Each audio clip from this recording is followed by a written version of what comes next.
You are eating less, you are moving more. By every calculation in the textbook, you should be losing weight, but the scale isn't moving.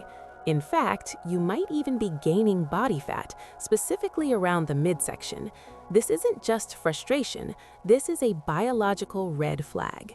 Your body isn't broken, but its internal engine, your metabolism, has shifted into a protective state that makes fat loss nearly impossible.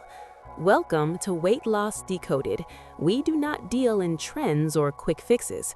We look exclusively at the biology, the hormones, and the cellular mechanisms that dictate human body composition. Today, we are going to explore the physiological reality of what is commonly called metabolic damage and exactly how to fix it. When people say their metabolism is damaged, what they are scientifically describing is a phenomenon known as adaptive thermogenesis. This is your body's survival system reacting to chronic stress or prolonged caloric restriction. It is not a malfunction, it is a safety mechanism. But for you, it feels like a trap. Let's look at the first biological sign that this adaptation has gone too far. First, I want you to take a breath. If you are experiencing this, it is not because you lack willpower. It is not because you are cheating. It is because your body is trying to keep you alive. When your biology perceives a famine, which is what a strict diet feels like to your cells, it prioritizes survival over aesthetics. You are fighting millions of years of evolution. To understand if you are damaged, you must understand what metabolism actually is. It is not just burning calories, it is the sum of all chemical reactions in the body. We represent this as TDEE, total daily energy expenditure. It consists of your basal metabolic rate, the thermic effect of food, and activity thermogenesis.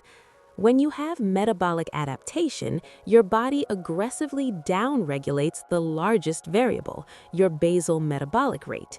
Your mitochondria, the power plants of your cells, literally become more efficient to save fuel. So how does the body slow this engine down? It starts with the thyroid gland. The thyroid is the thermostat of the body. It produces hormones known as T3 and T4. When you chronically undereat or overtrain, your brain signals the thyroid to lower T3 production. T3 is the active hormone that keeps your metabolism fast. Without enough T3, your body temperature drops, your digestion slows, and fat release is halted. This brings us to the first major physical sign of metabolic adaptation. You are constantly cold, especially in your hands and feet. This happens because your body is diverting heat away from the extremities to protect your vital organs. It is budgeting energy. Generating heat costs calories. If your metabolism is damaged, heat generation is the first luxury to be cut from the budget. The second sign is a paradox. You are losing muscle tone in your arms and legs, but gaining fat specifically around the belly. This is the signature of high cortisol. Cortisol is your stress hormone. When your body is stressed by dieting, cortisol breaks down muscle tissue for quick energy, a process called gluconeogenesis. Simultaneously, cortisol makes your visceral fat cells, the deep fat around your organs, highly insulin resistant and prone to storage. Here is where many people make the problem worse. They see the weight gain, so they add more cardio. They run longer, they eat even less. This is like digging a hole to get out of a pit. Excessive cardio without adequate fuel spikes cortisol even further. It tells your body the famine is getting worse and you are running from a predator. The result? Your metabolism slows down even more to compensate for the running. This is why you can run 5 miles a day and not lose an ounce. Let's pause for a moment. This information can be heavy. It changes the narrative from "I am lazy" to "my body is exhausted." Understanding this mechanism is the only way to reverse it. You cannot force a frightened metabolism to release fat. You have to coax it. There is a hormone called leptin. Leptin is produced by your fat cells. Its job is to travel to the brain and say, "We have enough energy stored. You can burn fat now." In a metabolically damaged metabolism, your brain stops hearing the leptin signal. This is leptin resistance. You have plenty of stored energy, but your brain thinks you're starving.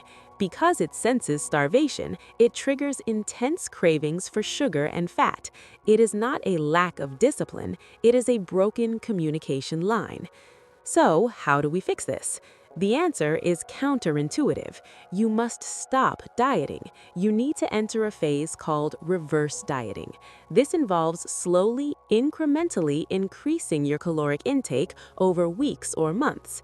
By slowly giving your body more fuel, you signal to the thyroid that the famine is over. You lower cortisol. You allow muscle tissue to repair. Yes, the scale might stay the same or tick up slightly at first, but your metabolic rate will begin to climb. Restoring a metabolism takes time. It took months or years to downregulate, and it will take time to upregulate. Prioritize sleep. Prioritize protein to support muscle maintenance. Prioritize heavy resistance training over excessive cardio. Muscle is metabolic currency. The more muscle you build, the higher your resting metabolic rate becomes. A damaged metabolism is actually an adapted metabolism. It is characterized by cold extremities, unrelenting fatigue, central weight gain, and digestion issues. The way out is not less food, but more nourishment, strategically added over time. If you want to understand the deep biology of your body and finally stop the guessing games, make sure you are subscribed to Weight Loss Decoded. We are building a manual for the human body, one video at a time. Treat your body like a partner, not an enemy. When you give it safety, it will give you the results you want. Patience is your strongest biological tool. We'll see you in the next decoding.